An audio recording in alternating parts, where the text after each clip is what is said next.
Hello everyone, CET ने अपना registration start कर दिया है। ये फॉर्म अभी ही लाइव हुए हैं, तो स्टार्टिंग से लेके एंड तक देखेंगे कि फॉर्म कैसे फिल करना है। छोटी छोटी कौन कौन सी गलतियां हैं जो आपको नहीं करनी है, क्योंकि ये छोटी छोटी गलतियां बाद में जाके बहुत बड़ा इंपैक्ट करती है आपके एडमिशन के ऊपर भी। ठीक है, सो स्टार्ट करते हैं। सबसे स्टार्टिंग में आपको पता होना चाहिए कि आपके पास क्या क्या डॉक्यूमेंट्स प्रीरिक्विजिट है, जो जो आपको लगने वाला है through out the admission form, मतलब रजिस्ट्रेशन फॉर्म। ठीक है, फर्स्ट डॉक्यूमेंट आपका जो है वो है अपार आईडी। आई होप कि आपने अपार आईडी बना लिया होगा, जिसमें प्रीवियस वीडियो में हमने बताया था कि अपार आईडी कैसे बनाते हैं। अगर नहीं बनाया तो भी हम इस वीडियो में कंप्लीटली देख लेंगे कि अपार आईडी बनाते कैसे। सेकंड स्टेप, आपका आधार कार्ड जो आपके मोबाइल नंबर के साथ लिंक होना चाहिए। आधार कार्ड आपके मोबाइल नंबर के साथ लिंक होना चाहिए। Then photograph, then signature. Okay, then आपके जो भी कैटेगरी डॉक्यूमेंट्स है वो आपके पास रेडी होने चाहिए। वो आपको अपलोड नहीं करने हैं, वो कैटेगरी डॉक्यूमेंट्स आपको अपलोड नहीं करने, बट आपके पास रेडी होने चाहिए। सो आपके पास कैटेगरी डॉक्यूमेंट्स भी होने चाहिए। क्यों? क्योंकि हमें कास्ट सर्टिफिकेट नंबर वहां पे अपलोड करना पड़ता है, एनसीएल का नंबर भी अपलोड करना पड़ता है। सो नंबर्स अपलोड करने पड़ते हैं। आपको कंप्लीट डॉक्यूमेंट्स अपलोड नहीं करना है, सिर्फ नंबर अपलोड करने पड़ते हैं। सो ये बहुत ज्यादा इंपॉर्टेंट है। ठीक है, अगर आपने अभी तक कैटेगरी सर्टिफिकेट्स नहीं निकाले तो क्या करना है वो भी हमें देखना है। चलो स्टार्ट करते हैं। ठीक है, अब अपर आईडी बहुत सारे स्टूडेंट ऐसे हैं जिन्होंने अभी तक नहीं बनाया, तो वो कैसे बनाते हैं वो सबसे पहले हम देख लेते हैं। तो आपको क्या करना है, डिजी लॉकर की वेबसाइट है। ओके, इसके ऊपर आपको जाना है, लॉगिन और क्रिएट योर अकाउंट। आप मोबाइल नंबर यहाँ पे डाल सकते हो, देन आपको ओटीपी आ जाएगा। क्लियर चीज? ठीक है, देन आपको यहाँ पे क्या करना है, आपका आधार नंबर एंटर करना है। उस आधार नंबर पे जो भी मोबाइल नंबर लिंक है उसके ऊपर ओटीपी आ जाएगा। ठीक है, सो उस हिसाब से आपका क्या है, वेरिफिकेशन हो जाएगा। इतनी इतनी चीज क्लियर है? ठीक है, ओके, यहाँ पे आपका आधार कार्ड दिख जाएगा। उसके बाद हमें क्या बनाना है, अपर आईडी बनाना है। सो आपको क्या करना है, यहाँ पे सर्च डॉक्यूमेंट अपर आईडी या फिर एबीसी आईडी, दोनों भी एक ही है। तो मैंने यहाँ पे क्या किया है, अपर आईडी सर्च किया तो मुझे अपर आईडी दिख गया। इसके ऊपर क्लिक करना है। देन बेसिक डिटेल्स है, बेसिक फॉर्म है, ये आपको फिलअप करना है।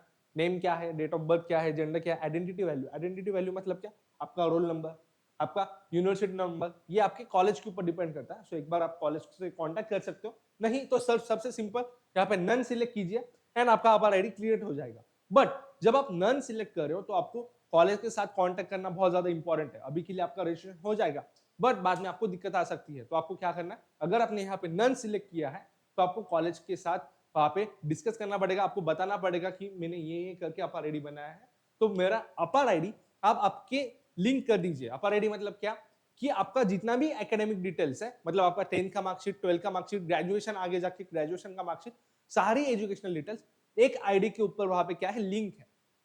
समझ में आया? तो आपको क्या करना पड़ेगा, कॉलेज का जो भी रोल नंबर है वो लिंक होना चाहिए आपके अपर आईडी के साथ। Okay, clear? ठीक है, इस तरह से आप अपर आईडी बना सकते हो, सिंपल प्रोसेस है। देन फिर से ये वेबसाइट ओपन हो जाएगी, cetmahacet.org। आपको यहाँ पे सीईटी पोर्टल जो भी है 2026 2027 इसके ऊपर क्लिक करना है। देन आपको बेसिक लॉगिन आ जाएगा। अगर आपने फॉर्म नहीं फिलअप किया तो आपको यहाँ पे क्या है, न्यू यूजर, वहां पे क्लिक करना है। अगर आपने साइन अप करके रखा है देन आपको साइन इन करना है with your registered mail ID. ठीक है, मैं न्यू यूजर के ऊपर वहां पे क्लिक करता हूँ। देन मुझे बेसिक डिटेल्स है, ईमेल आईडी, पासवर्ड कौन सा जो मुझे आगे जाके सेट करना है, तो वो confirm password, full name as per your Aadhaar card, date of birth. ठीक है, बेसिक डिटेल्स है। देन आपका जो भी मेल है, मेल के ऊपर आपको एक मेल रिसीव होगा सीईटी की तरफ से, उसके ऊपर आपको सिर्फ वेरिफिकेशन की एक लिंक आएगी, उसके ऊपर क्लिक करना है। देन आपका मेल आईडी वेरीफाई हो जाएगा। वेरिफिकेशन के बाद आपको यहाँ पे क्लिक हियर, यहाँ पे क्लिक करना है। ये आपको क्या करेगा, न्यू लॉगिन के ऊपर वहां पे रिडायरेक्ट करेगा। फिर से सेम पेज आपको दिखाई देगा, इसके ऊपर आपको registered mail ID and password आपको वहां पे डालना है, आप लॉगिन हो जाओगे। ठीक है, लॉगिन करने के बाद तुरंत आपको इस तरह का नोटिफिकेशन आ जाएगा, इस तरह का पॉपअप आपको दिखाई देगा। इसमें क्या बोला है, to continue with MahaCET application Aadhaar and APAAR ID is mandatory. Clear चीज, please ensure that both your Aadhaar card and APAAR ID are available in your DigiLocker account. ठीक है, then and that you have granted access to MahaCET. अब ये कैसे करना है आगे देखने वाले। Use DigiLocker to complete the authentication of your Aadhaar and APAAR details. अब देखिए, आपको यहाँ पे क्लिक करना है, प्रोसीड टू डिजी लॉकर। मैंने क्लिक कर लिया। अब डिजी लॉकर की वेबसाइट ओपन हो जाएगी। यहाँ पे आपको आधार कार्ड एंटर करना है। ठीक है, आधार नंबर जो भी आपका वो आपको यहाँ पे मेंशन करना है। देन नेक्स्ट के ऊपर मैंने क्लिक किया। ओके, देन आपको एक पिन, जो पिन हमने सेट किया था स्टार्टिंग में, डिजी लॉकर जब आप बनाते हो अकाउंट तो आपको एक पासवर्ड सेट करना पड़ता है, वो पिन सेट करना पड़ता है, वो पिन आपको यहाँ पे एंटर करना है। ठीक है, मैंने पिन एंटर कर दिया, देन आपको क्या आएगा, डॉक्यूमेंट्स, कौन कौन से डॉक्यूमेंट्स को आपको एक्सेस देना है। अभी हमने देखा कौन कौन से डॉक्यूमेंट को मुझे एक्सेस देना है, Aadhaar card and APAAR ID, Aadhaar card and APAAR ID मैंने यहाँ पे सिलेक्ट कर दिया। ठीक है, पैन कार्ड सिलेक्ट करने की कोई भी जरूरत नहीं है, अगर आपके पास है तो कर सकते हैं, नहीं तो नहीं। ओके डन, ठीक है। देन ये बेसिक डिटेल्स है, यहाँ पे आपको अलाउ पे ऊपर क्लिक करना है, फिर से लॉगिन के ऊपर ये आ जाएगा, फिर से आपको ये register mail ID and password के साथ आपको लॉगिन करना है। मैंने लॉगिन कर दिया। अब पर्सनल डिटेल्स आपको फिलअप करनी है। अब ध्यान से सुनना, अगर आपने डिजी लॉकर के थ्रू वेरिफिकेशन करवा लिया है, देन आपका name and mobile number auto fetch हो गया। ऑटो फेच मतलब क्या, आपको टाइप करने की जरूरत नहीं है, वो पहले से यहाँ पे क्या है आपको दिख जाएंगे। यहाँ पे आपका नेम भी आपको वहां पे as per your Aadhaar card आपको मेंशन हो जाएगा। ये आधार कार्ड भी आपको ऑटो फेच है। ऑटो फेच मतलब सीटे ने खुद डिजी लॉकर की तरफ से वहां पे इंपोर्ट कर लिया। आधार, डेट ऑफ बर्थ, ये भी ऑटो फेच है। अपार आईडी, ये भी आप क्या है, अपार आईडी। अब यहाँ पर आपको अपार आईडी का नंबर डालना, आईडी नंबर। ठीक है, यहाँ पे आप व्यू कर सकते हो, यहाँ पे क्लिक किया तो आपका अपार आईडी दिख जाएगा। Then mobile number, then save changes, ये आपको वहां पे सिंपल है। उसके बाद अदर डिटेल्स इंपॉर्टेंट, डोमेसाइल। अब डोमेसाइल मतलब क्या, अगर आप महाराष्ट्र से हो प्रॉपर, आपकी 10th महाराष्ट्र से हुई है, देन आप क्या हो, डोमेसाइल हो महाराष्ट्र। क्लियर चीज, ठीक है। तो यहाँ पे आपको यस क्लिक करना है, मैंने यस क्लिक किया। Minority details, minority details two types की होती है, एक होती है लिंग्विस्टिक एंड एक होती है रिलीजियस। रिलीजियस मतलब क्या, बेस्ड अपॉन योर रिलीजन, कौन सा रिलीजन से हो उस पे डिपेंड होती है आपकी religious minority. Then based upon your mother tongue, वो होती है लिंग्विस्टिक माइनॉरिटी। समझ में आया, लैंग्वेज के बेस पे लिंग्विस्टिक, रिलीजन के बेस पे रिलीजियस माइनॉरिटी। ओके, तो आप अगर आप सिंधी, पंजाबी, गुजराती ये हो तो आपको क्या करना है, लिंग्विस्टिक माइनॉरिटी वहां पे सिलेक्ट करनी है। ओके, अगर आप क्रिश्चियन, मुस्लिम एंड बुद्धिस्ट हो तो आपको यहाँ पे रिलीजियस माइनॉरिटी वहां पे सिलेक्ट करनी है। क्लियर चीज, ठीक है। फिर डिसेबिलिटी, नो। एसएससी, आपने एसएससी किस साल में पास आउट किया था यहाँ पर मेंशन करना है। आपके परसेंटेज यहाँ पे मेंशन करना है, बेस्ट ऑफ 5 अगर किए तो भी चलेगा, कोई दिक्कत नहीं है। देन बोर्ड सिलेक्ट करना है, महाराष्ट्र बोर्ड है कि सीबीएसई बोर्ड है, यहाँ पे सिलेक्ट करना है। स्टेट कौन से, स्कूल कौन से स्टेट में थी ये आपको मेंशन करना है। मैंने फिर से बताया, अगर आपकी 10th यहाँ से हुई है, अब ऐसे बहुत सारे स्टूडेंट हो गए जिनकी 10th आउटसाइड महाराष्ट्र से हुई है, बट उनका बर्थ प्लेस महाराष्ट्र में, तो वो भी क्या है, डोमेसाइल है महाराष्ट्र के। जिनका बर्थ प्लेस महाराष्ट्र में है बट 10th बाहर से हुई है, वो भी महाराष्ट्र के हो सकते हैं। और जिन्होंने 10th भी यहाँ से दी है बट उनका बर्थ प्लेस आउटसाइड महाराष्ट्र, तो वो डिपेंड करेगा कि नंबर ऑफ ईयर्स आपने कितने महाराष्ट्र में स्पेंड किए, उसके अकॉर्डिंग आपके डोमेसाइल आते हैं। इसकी बहुत सारे टाइप्स है, अभी के लिए इतना समझ लीजिए, आपको यहाँ पे यस सिलेक्ट करना है अगर आपका 10th महाराष्ट्र में हुआ है तो। ठीक है, ओके। देन आप 2026 में 12th का एग्जाम अप्लाई करने वाले हो क्या, यस, तो आपको यहाँ पे यस क्लिक करना है, सिंपल। फिर मैंने यहाँ पे क्या किया, मैंने जो भी इंफॉर्मेशन फिलअप की है वो मेरी राइट है, मैंने यहाँ इसलिए मैंने यहाँ पे क्या किया, क्लिक किया सेव चेंजेस। ओके, ठीक है। अब सबसे इंपॉर्टेंट चीज, सीईटी रजिस्ट्रेशन के ऊपर आपको क्लिक करना है। बहुत सारे सीईटी के आपको नेम्स दिखाई देंगे, उसके ऊपर जो फर्स्ट नंबर का MST CET, UG MST CET, उसके ऊपर आपको क्लिक करना है। ठीक है, उसके ऊपर क्लिक करने के बाद आपको एक ओटीपी आ जाएगा। ओटीपी आपके मोबाइल नंबर पे आता है, मोबाइल नंबर पे ओटीपी आने के बाद आपको यहाँ पे फिलअप करना है, देन वेरीफाई करना है। ठीक है, ओके। प्री रिक्विजिट आ जाएंगे। प्री रिक्विजिट मैंने बताया था कि आपको क्या करना है। अब फीस, ध्यान से सुनना, फीस क्या है। PCM PCB general category students 1.3K मतलब 1300 रुपए वहां पे फीस है। फॉर सिंगल अटेम्प्ट, आपको 2 बार अटेम्प्ट देने तो 2600 ये आपकी फीस हो जाएगी। ये बाकी के डिटेल्स आप देख सकते हो, मैंने जो भी बताया वही यहाँ पे मेंशन किया है, राइट। सो अब देखिए, यहां से आपका एक्चुअल सीईटी रजिस्ट्रेशन स्टार्ट हो गया है। तो फेजेस कौन से, personal information, address, domicile and category details, qualification details, examination details and preview and validation. ठीक है, ओके। फर्स्ट डिटेल क्या है, पर्सनल डिटेल्स। पर्सनल डिटेल्स ये ऑटो फिच हो जाता है ऑटोमेटिकली, जैसे स्टार्टिंग में हमने देखा कि डिजी लॉकर के थ्रू आपका नेम, आधार कार्ड, मोबाइल नंबर ये ऑटो फेच हो गया था। सिमिलरली यहाँ पे भी ऑटो फेच हो जाएगा। आपका नेम ऑटो फेच है, आपका अपर आईडी ऑटो फेच हो गया है, कैंडिडेट का नेम ऑटो फेच हो गया है, देन आधार कार्ड भी ऑटो फेच हो गया है, ईमेल आईडी भी है, फादर का नेम भी है, then date of birth, phone number, mother name, ये ऑटो फेच हो चुके हैं। यहाँ पे आप यहाँ से आपका जेंडर, देन रिलीजन, ये आपको बेसिक डिटेल्स ही आपको फिलअप करनी है। ये जो अब एनुअल इनकम है ये based upon your income certificate and your category NCL certificate में जो भी मेंशन है उस हिसाब से आपको यहाँ पे इनकम एनुअल इनकम जो सिलेक्ट करनी है, ठीक है। देन परमानेंट एड्रेस, आपका एड्रेस पता है वो आपको यहाँ पे सिलेक्ट करना है, टाइप करना है। अब इंपॉर्टेंट चीज ये है कि अगर आपका permanent address and your current address ये दोनों भी सेम है तो ये आपको क्लिक करना है सेम है, देन ये ऑटो यहाँ पे क्या हो जाएगा, ऑटो फिच हो जाएगा। क्लियर चीज, ठीक है। अगर आपका permanent address and your current address अगर सेम है तो आपको यहाँ पे क्लिक करना है बस। ओके, बेसिक डिटेल्स, डिसेबिलिटी है क्या, नो। आर यू ऑफन, अनाथ है क्या, नहीं। कैटेगरी इंफॉर्मेशन, ठीक है। अब महाराष्ट्र के रहवासी हो क्या, यस, देन यस, ठीक है। अब कैटेगरी, आपकी कैटेगरी कौन सी है, देन आपके माइनॉरिटी इंफॉर्मेशन, स्टार्टिंग में हमने नो बोला था तो यहाँ पे भी मैंने नो सिलेक्ट किया। ओके, मैंने अगर यहाँ पे क्लिक किया कैटेगरी डिटेल्स के ऊपर, कैटेगरी सिलेक्शन के ऊपर, तो यहाँ पे ओपन, एससी, एसटी, डीटी, विजय, NT1, NT2, NT3, OBC, SBC, SCBC, ये कैटेगरीज आ जाएंगे, ठीक है। ओके, देन अगर मैंने ओपन सिलेक्ट किया तो मुझे यहाँ पे कुछ भी नहीं दिखाई देगा, सिर्फ एक कॉलम आ जाएगा ईडब्ल्यूएस। ईडब्ल्यूएस मतलब क्या, इकोनॉमिकल वीकर सेक्शन। अगर आपका एनुअल इनकम 8 लाख से कम है तो आप क्या हो, ईडब्ल्यूएस हो। ईडब्ल्यूएस के लिए आपको ईडब्ल्यूएस सर्टिफिकेट लगता है।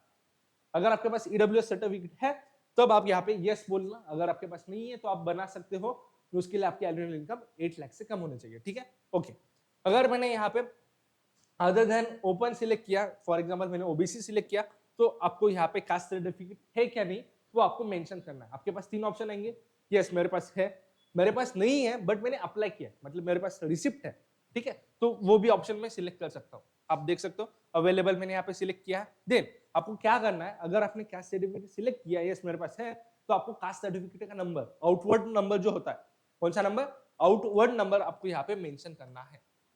कंफ्यूज नहीं होना है, आउटवर्ड नंबर है आपको मेंशन करना है, ठीक है। अब कास्ट सर्टिफिकेट के बाद सबके पास वैलिडिटी होनी चाहिए, और अगर आपका एनटी, ओबीसी, एससीबीसी, एसबीसी हो तो आपके पास एनसीएल होना चाहिए, ठीक है। तो एनसीएल भी होना चाहिए एंड आपके पास वैलिडिटी सर्टिफिकेट भी होना चाहिए। अगर आपके पास नहीं है तो आप क्या कर सकते हो, देखिए अवेलेबल मैंने यहाँ पे सिलेक्ट किया, अगर आपके पास नहीं है तो आप क्या कर सकते हो, नॉट अवेलेबल, अप्लाई, अप्लाई क्या सिलेक्ट करना है आपको, apply but not received, but not received, ठीक है। अप्लाई बट नॉट रिसीव्ड, अगर आपने अप्लाई किया है, आपके पास रिसीप्ट नंबर है, पावती नंबर आपके अगर आपके पास है तो आपको क्या करना है, अप्लाई बट नॉट रिसीव्ड ये सिलेक्ट करना है। ओके, क्लियर चीज। नॉट अप्लाइड, अगर आपने आपके पास एनसीएल नहीं है, मैंने अप्लाई भी नहीं किया, मेरे पास नहीं भी है, तो मैं यहाँ पे नॉट अप्लाइड, ठीक है। ये आपको अभी के लिए सिलेक्ट करना है, बाद में जब आप कैप राउंड का फॉर्म फिलअप करोगे एडमिशन के वक्त ये आपको लगेगा, ठीक है। तो मैं वहां पे आपको बता दूंगा क्या क्या लगने वाला, बट अभी के लिए अगर आपके पास नहीं तो नॉट अप्लाइड, अगर आपने अप्लाई किया है बट आपने रिसीव नहीं किया तो रिसिप्ट नंबर, ये सारी डिटेल्स आप वहां पे फिलअप कर सकते हो। ओके, नेक्स्ट 10 का कंप्लीट, 10 की डिटेल्स, 10 के डिटेल्स ये देखिए 10 के डिटेल्स है। आपकी स्ट्रीम यहाँ पे आपको मेंशन करनी है, डिप्लोमा है कि साइंस है कि अदर है, ठीक है। मेजोरिटी साइंस के बच्चे तो साइंस। एग्जाम सेंटर, इंपॉर्टेंट चीज, एग्जाम सेंटर क्या क्या है अब देखिए, आपको कौन कौन से एग्जाम देने हैं, पीसीएम देनी है, पीसीबी देनी है, पीसीएम भी देनी है। कुछ बच्चे ऐसे भी है जिनको पीसीएम भी देना है, पीसीबी भी देना है, दोनों वो दे सकते हैं, तो उनके लिए पीसीएम भी सिलेक्ट करना है। जो स्टूडेंट्स पीसीएम देने वाले वो पीसीएम सिलेक्ट करेंगे, जो स्टूडेंट्स, ठीक है। तो ये आपको सिलेक्ट करना है कि आपको कौन से एग्जाम देनी, पीसीएम, पीसीएमबी, पीसीएम, ठीक है, PCB. Then select language of the question paper, ठीक है, जो क्वेश्चन पेपर का लैंग्वेज वो आपको सिलेक्ट करना है। अगर आपने मराठी सिलेक्ट की तो जो क्वेश्चन आएगा वो मराठी में आएगा, हिंदी सिलेक्ट किया तो हिंदी में आएगा, इंग्लिश सिलेक्ट किया तो इंग्लिश आएगा। देन कौन से राज्य में चाहिए, महाराष्ट्र राज्य में ऑब्वियसली। देन फर्स्ट नंबर का प्रायोरिटी सेंटर, प्रायोरिटी सेंटर पहले नंबर पे आपको प्रायोरिटी कौन सी है, प्रायोरिटी कौन सी है वो आपको यहाँ पे सिलेक्ट करना है। Then second priority centre, then third priority centre, fourth priority centre, 4 priority आपकी होनी चाहिए। क्लियर है। मेजोरिटी केसेस में आपकी नंबर 1 एंड नंबर 2 ये दोनों में से ही आपको एक सिटी अलॉट हो जाती है, तो उसके हिसाब से ही आपकी प्रायोरिटी होनी चाहिए। ओके, ठीक है। अब ये डिटेल्स है, अब देखना कॉम्प्लीमेंट्री टेस्ट काउंट, ये क्या है, फ्री मॉक टेस्ट है, किसकी तरफ से, एमएसटी सीईटी की तरफ से। अगर आपको एडिशनली मॉक टेस्ट लेने हैं सीईटी की तरफ से तो आपको एडिशनली पे करना पड़ता है यहाँ पे, ठीक है, एडिशनली पे करना पड़ता है, बट आपको नहीं लेने की कोई जरूरत नहीं, मार्केट में बहुत अच्छे अच्छे मॉक टेस्ट अवेलेबल है। तो मैं सजेस्ट करूंगा कि ये 3 के साथ ही आपको आगे बढ़ना चाहिए। ओके ठीक है, मैंने 3 ही यहाँ पे सिलेक्ट किया, देखिए यहाँ पे ये अमाउंट आ जाएगी, आपको नहीं, मेरे हिसाब से नहीं करना चाहिए, ठीक है। देन आपको I read and understood the disclaimer, ठीक है, ये आपको दे देना है कि मैंने सारी डिटेल्स रीड कर ली है और सब राइट है। ये क्लिक करने के बाद मुझे यहाँ पे सेव एंड प्रोसीड के ऊपर क्लिक करना है। इसके बाद अब डॉक्यूमेंट अपलोड करने हैं। मैंने स्टार्टिंग में बोल रहा था कौन कौन से डॉक्यूमेंट्स है, आपका फोटोग्राफ, आपकी सिग्नेचर, आपका आधार कार्ड, यही लगने वाला है। अपलोड नाउ पे मैंने क्लिक किया। अब जब मैं अपलोड नाउ के ऊपर क्लिक करूंगा तब एक क्या होगा, इस तरह की विंडो ओपन होगी, ठीक है। यहाँ पे आपको दिया है कि फोटोग्राफ कैसा चाहिए और सिग्नेचर कैसा चाहिए। अब फोटोग्राफ कैसा चाहिए, 20 KB to 5 MB to 5 MB, ठीक है, और सिग्नेचर चाहिए आपकी 2 MB से लेस देन 2 MB, ये आपको वहां पे लगने वाला है, तो ये ध्यान से रखना। और अगर आपके पास इससे ज्यादा है, मतलब 6 MB 10 MB के अगर आपके पास फोटोग्राफ है, तो आपको गूगल पे जाना है, वहां पे डालना है resize my image, resize photo, तो उस हिसाब से आप रिसाइज कर सकते हो। क्लियर है, ठीक है। यहाँ पे ऐड फोटो के ऊपर मैंने अगर क्लिक किया तो क्या होगा, अब देखिए इस तरह की विंडो ओपन हो जाएगी, राइट। ये आपको खुद का फोटो निकलने का ट्राई करेगा, सेल्फी कैमरा ऑन हो जाएगा। इन दैट केस आपको क्या सिलेक्ट करना है, अपलोड अ फोटो इंस्टेड, ये ऑप्शन आपको सिलेक्ट करना है। ये ऑप्शन मैंने अगर सिलेक्ट किया तो इसके बाद क्या होगा, देखिए ब्राउज, इसके बाद आपको इसके ऊपर क्लिक करना है, browse the files, and then आप आपके मोबाइल और लैपटॉप के थ्रू आप क्या कर सकते हो, आपका फोटो अपलोड कर सकते हो। सिमिलरली ये देखिए सिग्नेचर के लिए भी सेम प्रोसेस है। ओके, देन आधार कार्ड, अब देखिए आधार कार्ड या फिर पैन कार्ड, ड्राइविंग लाइसेंस, जो भी आपके पास आइडेंटिटी प्रूफ है, यहाँ पे सिलेक्ट करना है Aadhaar card. Then upload new document के ऊपर आपको क्लिक करके आप अपलोड कर सकते हो डॉक्यूमेंट। ओके, और ये उसके बाद एक समरी आ जाती है। समरी मतलब ये आपका एप्लीकेशन फॉर्म है, सबसे ज्यादा important application form, CET application form इस आपका इस तरह से दिखता है। जो भी डिटेल्स अभी तक आपने फिलअप की है, कंप्लीट प्रीव्यू आपको यहाँ पे दिखता है। क्लियर चीज, ठीक है। तो ये बहुत ज्यादा इंपॉर्टेंट है, चेक कीजिए, 2 बार चेक कीजिए, 3 बार चेक कीजिए, उसके बाद ही आपको सबमिट करना है, ठीक है। फीस क्या है, ये फीस से आप देख सकते हो, base upon your category fees change हो जाती है। आपको यहाँ पे फीस वहां पे क्या करनी है, देख लेनी है। उसके बाद आप डेबिट कार्ड के थ्रू भी पे कर सकते हो, यूपीआई के थ्रू भी पे कर सकते हो, नेट बैंकिंग के थ्रू भी पे कर सकते हो, और वॉलेट के थ्रू भी पे कर सकते हो। बेसिक है, आप ऑनलाइन शॉपिंग करते हो, सिमिलरली इंटरफेस है, आप पेमेंट कर सकते हो, कोई दिक्कत नहीं है, ठीक है।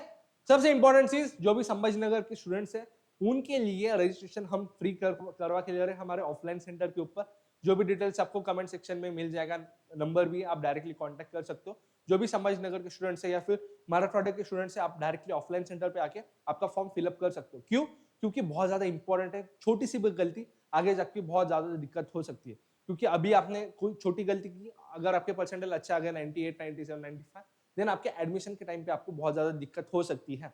ये दिक्कत अवॉइड करने के लिए, सारी चीजें अवॉइड करने के लिए ये सजेशन है कि आप हमारे ऑफलाइन सेंटर पे आके फ्री ऑफ कॉस्ट रजिस्ट्रेशन वहां पे कर सकते हो। डेटा लीक की कोई भी वहां पे प्योर सिक्योरिटी है, आपका डेटा की भी सिक्योरिटी है, सारी चीज की सिक्योरिटी वहां पे अवेलेबल है। तो आप बिल्कुल भी बेझिझक होके डायरेक्ट ऑफलाइन सेंटर पे आके आपका जो भी फॉर्म है वो रजिस्टर कर सकते हो, कोई भी दिक्कत नहीं है। क्लियर इस कोई भी डाउट है कंप्लीट प्रोसेस में आप कमेंट कर सकते हो, व्हाट्सएप के थ्रू हमारे साथ डायरेक्टली कनेक्ट हो सकते हो।